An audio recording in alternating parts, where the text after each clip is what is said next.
طویل ہو گئی، میں 20-25 منٹ صرف کہنے والا تھا، طویل ہو گئی۔ عرض یہ کرنا ہے خلاصہ کلام کے طور پر کہ آپ اگر غور کریں تو یہ جو حجاب پر جو بحث شروع ہوئی ہے اس کے کئی پہلو ہیں، یہ کثیر المقاصد ہے، صرف سیاسی پہلو نہیں ہے، صرف ووٹ لینا نہیں ہے، صرف دوسرے موضوعات سے لوگوں کا دھیان بھٹکانا مقصود نہیں ہے، اسلام اور مسلمانوں کو نشانہ بنانا بھی مقصود ہے، اور اس کے کئی پہلو ابھی باقی ہیں، ابھی یہ سلسلہ چلتا رہے گا۔ یہ موضوع اگر طاقت، اور میں ابھی کہہ رہا تھا کہ یہ موضوع ایسا نہیں ہے مندر مسجد جیسا، ہندوؤں میں غیر مسلموں میں بھی بہت سارے لوگ ہیں جو پردے کو برا نہیں سمجھتے، اچھا مانتے ہیں، اور با پردہ خواتین کو عزت کی نگاہ سے دیکھتے ہیں۔ وہ اس بات کو، جیسا کہ میں نے ابھی ایک دو حوالہ دیا،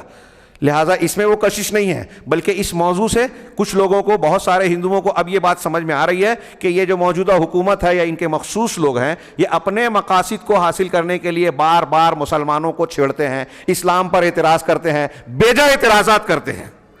یہ سمجھتا سب کو ہے، کہیں نہ کہیں یہ الگ بات ہے، اور کچھ لوگ جرأت مند ہیں، کہتے بھی ہیں، اور یہ چیز آگے آنا ہی ہے۔ اور میں یہ عرض کرنا چاہتا ہوں کہ یہ ہمارے لیے، اگر ہم مثبت انداز میں سوچیں، صحیح انداز میں رد عمل کا مظاہرہ کریں، منظم طریقے سے اسلام کے متعلق اگر ہم لوگ مخلص ہو جائیں نا، مسلمان، اصل میں مسئلہ یہ ہے کہ جب کوئی مسئلہ سر اٹھاتا ہے تو ہم تھوڑے سے فکر مند ہوتے ہیں، تو وہ دکھاتے ہیں، فکر مندی کا مظاہرہ کرتے ہیں۔ آج کل تھوڑا اور زیادہ ہے سوشل میڈیا پر، اور اس پر کچھ الٹا سیدھا جواب دے دیا، ایک آدھ تصویر بنا دی۔ ابھی میں نے دیکھا کہ ایک برقعے والی جو ہے لڑکی کی تصویر ہے، اور اوپر جو ہے ایک چاکلیٹ ہے جس میں جو پلاسٹک میں لپٹا ہوا ہے، اور دوسرے میں جو ہے ننگی ایک کھلی ہوئی لڑکی ہے اور کھلا ہوا چاکلیٹ ہے، لالی پاپ۔ تو مطلب یہ کہ وہ غیر محفوظ ہے اور یہ محفوظ ہے۔ تو اتنے سے کام نہیں چلے گا، اور یہ کر کے آپ نے اپنی ذمہ داری ادا کر دی نہیں،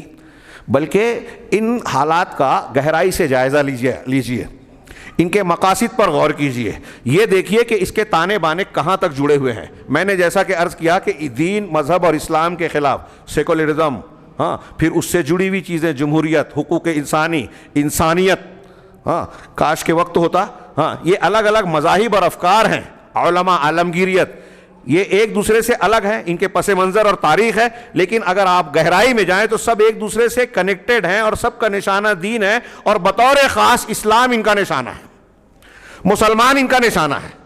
یہ اسلام اور مسلمان کے سچا دین ہونے کی ایک بہت بڑی دلیل ہے۔ میں اکثر کہا کرتا ہوں کہ دنیا میں اسلام اور مسلمانوں کے خلاف جتنی کوششیں ہو رہی ہیں، سازشیں ہو رہی ہیں، پیسہ خرچ کیا جاتا ہے، افراد ٹرینڈ کیے جاتے ہیں، مستشرقین کی ایک پوری جماعت بنی، قرآن حدیث کی تعلیم حاصل کی، عربی زبان سیکھا، اسلامی علوم سیکھا، قرآن حدیث پر اعتراضات کیے، کتابیں لکھی،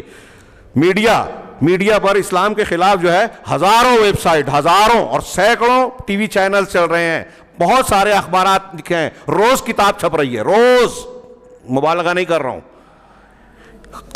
کروڑ ڈالر خرچ ہو رہے ہیں اسلام مسلمانوں کے خلاف، پھر بھی اسلام بڑھ رہا ہے، زندہ ہے، ترقی کر رہا ہے۔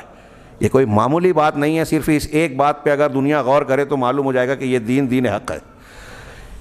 اسلام کے خلاف جتنی کوششیں ہر محاذ پر ہو رہی ہیں نا، تعلیمی نصاب کے طور پر، اخبارات میں، میڈیا میں، حکومت کی طرف سے، ماہرین کی طرف سے، مسلمانوں میں کچھ لوگوں کو استعمال کر کے کچھ لوگوں کو منکرین حدیث بنایا جاتا ہے، کچھ لوگوں کو خریدا جاتا ہے، کچھ لوگوں کو شرک اور بدعت کی تعلیم دینے کے لیے تیار کیا جاتا ہے، کچھ لوگوں کو حجاب، اسلامی احکامات پر اعتراض کے لیے کھڑا کیا جاتا ہے، جو ہمارے یہاں بھی کچھ منافقین ہیں نا، ان کی بولیاں بولتے ہیں، مروب ہیں، متاثر ہیں، جو دین کی تعلیمات کو نہیں جانتے، ان کی چمک دمک سے متاثر ہوتے ہیں، وہ بھی اعتراضات کرتے ہیں پردے پہ، شادی اور طلاق اور نکاح کے معاملے پہ، ان اسلام کی تعلیمات کی حقانیت اور تفصیل کو جانتے ہی نہیں ہیں، جیسے وسیم رضوی،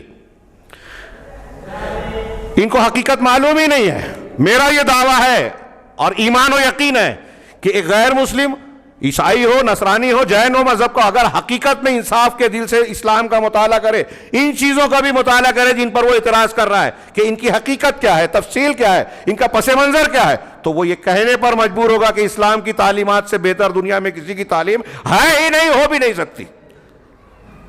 عورتوں کو حجاب جو دیا وہ اسلام نے، وہ ان کی آزادی سلب کرنے کے لیے نہیں، بلکہ ان کی عزت کرنے کے لیے۔ عورتوں کو اسلام عزت دیتا ہے، آپ بے عزت کرتے ہو چوراہوں پر، فلم کے پردوں پر، ٹی وی کے اسکرین پر۔ اب اس میں اگر کوئی مسلمان بھی یہ چیزوں میں، ان چیزوں میں شریک ہے تو اس میں اسلام کا قصور نہیں ہے، وہ اسلام کی مخالفت کر رہا ہے۔ تو یہاں جو میں نے بتایا کچھ چیزیں، ایک بات کو صرف جو کتاب سامنے ہے اس میں 3-4 صفحہ پیش کرنا تھا، لیکن وہ سب چھوڑ کر ایک بات، صرف ایک پوائنٹ پیش کرتا ہوں کہ عورتوں کی آزادی اور حقوق انسان